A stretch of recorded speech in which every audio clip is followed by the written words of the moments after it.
Bet horse racing on DRF Bets. We'll match your first deposit of $200. Get free expert picks and past performances, plus weekly cash back. All from Daily Racing Form, the most trusted name in horse racing. Hey everyone, David Aragona and Craig Milkowski here, taking a look at one of the stakes on California Cup Day at Santa Anita. This Saturday card has a bunch of stakes races for the California bred horses. We're taking a look here at race 7 on this 10 race card. It is the California Cup Derby for 3-year-olds going 1 1/16 on the main track. And Craig, I think this is a race where that 1 1/16 distance is really going to come into play, because I'm not sure how many of these horses really want to go that far. I would agree, and I have to admit I'm still a little thrown by the 3-year-olds this early in the year, forgetting that they're just recently turned 3-year-olds. So yeah, we're seeing a lot of horses trying a distance they haven't tried, or at least haven't tried with success in the past. Let's throw up the field of 7 runners signed on for this California Cup Derby. Haven't yet seen the morning line for this race. I imagine the number 4, Giver Not a Taker, will take money in this race off his stakes victory last time out, going the 2 turns at Los Alamitos. He's one of 2 in here for Peter Miller, Craig. And I think both of these horses have a chance. Both of them also have some early speed. Yeah, no doubt. It's a race where I don't know that there's a ton of early speed in here. It's kind of hard to guess sometimes. As we take a look at the pace projector, you'll note it's shown favors horses on or near the early lead, and we have Thirsty John and Geezer up on the front. It's always a little bit of a mystery, though, when you have horses stretching out like this.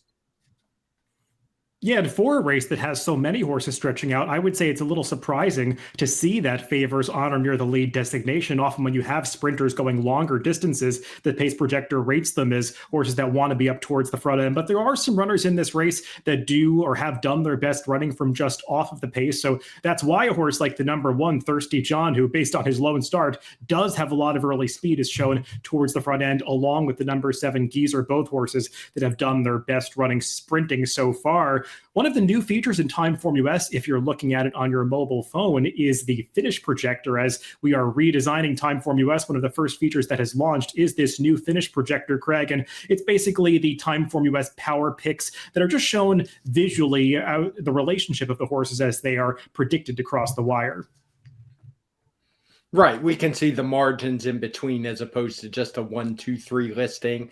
And as we go through, I'm actually a little surprised to see the one picked on top. I won't give away my pick in the race, but that just surprised me with a horse who hasn't run for quite a while and only at 4.5 furlongs. That pace projector is pretty powerful, and he is the one that is projected to get the right trip, and we'll see if it works out that way. And let's begin our conversation with that rail-drawn Thirsty John. And he's just had 1 start so far in his career, Craig. It was all the way back in May, just going 4.5 furlongs. I know both you and I are never sure how much stock you really want to put in those early season 2-year-old races. And furthermore, he's got to stretch out 4 furlongs if he's going to win this race. Yeah, I found him a very intriguing horse in this spot. He changes barns. When I looked, he did not change owner, so it wasn't like it was a private sale. And I think the barn change is notable. You can see in the Timeform US trainer ratings, moving from a trainer with just a 36 rating overall, a guy who doesn't train a lot of horses, to Peter Miller, who's one of the leaders on the circuit with an 83. So I think he's interesting. I don't put a lot of I don't think the speed figure matters very much in here because it came so long ago at that short distance. The one thing I did do was click on the chart to see how the horses have performed out of it. And I will say it's one of those rare races where every single horse in the race has actually broken its maiden. Yeah, it seems like that 80 Timeform US speed figure holds up pretty well for as much stock as you can put in an early season number like that. It's just there are a lot of hurdles that this horse is facing with the stretch out and the time off, the change of barns. For what it's worth, I looked up some stats for Peter Miller off long layoffs like this and a trainer switch. The numbers are not great, just 3 for 28 off 6-month or more layoffs and a trainer switch. So definitely some things working against Thirsty John, but he's got some pedigree to go longer being by Stay Thirsty, that Travers winner. Certainly some pedigree on the top side that suggests the distance might not be a problem for him. Let's take a look at one of the races that a few of these horses are coming out of. That was the Golden State Futurity, going all the way back to the end of October. And Giver Not a Taker, he's the one that's on the early lead in that lime green cap. In the middle there, though, that is Passerando, who's going to make that big late run to come and get him on the finish line. These are the two that I think will take the most money coming out of this race, Craig. And Passerando, if he finishes like this field could find him pretty tough to hold off. Yeah, he's a horse that's been in good form, as has Giver Not a Taker. Giver Not a Taker, we'll get to him in just a minute. But Passerando, you can see he's handled shorter distances. He's handled dirt. He's handled synthetic. The one concern I'd have is he doesn't have much early speed, so he is going to need some pace to run into. But I do think the move from synthetic to dirt is not much to worry about. Yeah, and that race that we were watching was 3-back, his last dirt race when he beat Giver Not a Taker. That was going 7 furlongs. He tried the 2-turn mile last time at his home track, Golden Gate, on the Tapeta surface, and I thought he showed no problem getting the distance that day. There was a horse that really ran off on the front end, opened up a big lead, about 7 lengths around the far turn, and he sat behind that runner, peeled out at the top of the stretch, and was finishing best of all at the end. And furthermore, the runner-up in that race, Chase the Chaos, came back and won his next start with a 101 time form US speed figure, which kind of says that 97 that Passerando earned is a legitimate number, and that was his best figure so far in his career. We know that he can handle dirt. He probably has the fewest distance questions to answer of any of these, so he makes a lot of sense. Craig, I know you also found a trainer stat for Steve Specht, his trainer, just some evidence that this synth to dirt move, once again, might not be a big problem for Passerando. Yeah, it's not a huge sample size, but I like the win percentage. And when you look through, you see the good 2.83 ROI per $2 bet. It's not like there's a one big long shot in there. It was just a good solid sample of mid-price to, I think the biggest winner was maybe 11-1. Giver Not a Taker was also in that race, and let's go back to his last race when he competed against a few other rivals that we'll see in here at Los Alamitos in the King Gloria Stakes. And Craig, this was an odd race. If you go back and watch the whole thing, you might notice down the stretch there's a riderless horse on the left of the screen. That horse dropped its rider on the clubhouse turn, caused some problems for some others, though one horse who didn't seem to be affected at all by that incident is Giver Not a Taker, who really got a great trip saving ground, and he takes the entire length of that long Alameda stretch to get up for the victory. Yeah, I think that is the longest stretch in North America, and he had plenty of time. He got a great trip in here. I don't want to underrate him too much, though. I mean, his figures are as good almost as Passerando ran last time. His one loss on dirt was just that 1-length defeat to that rival, so he's certainly a contender in this spot.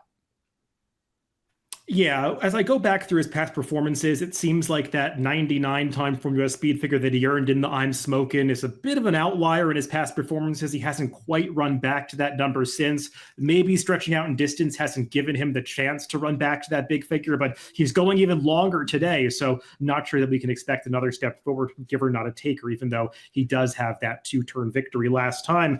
One of the horses that he beat in that race was Merit Song.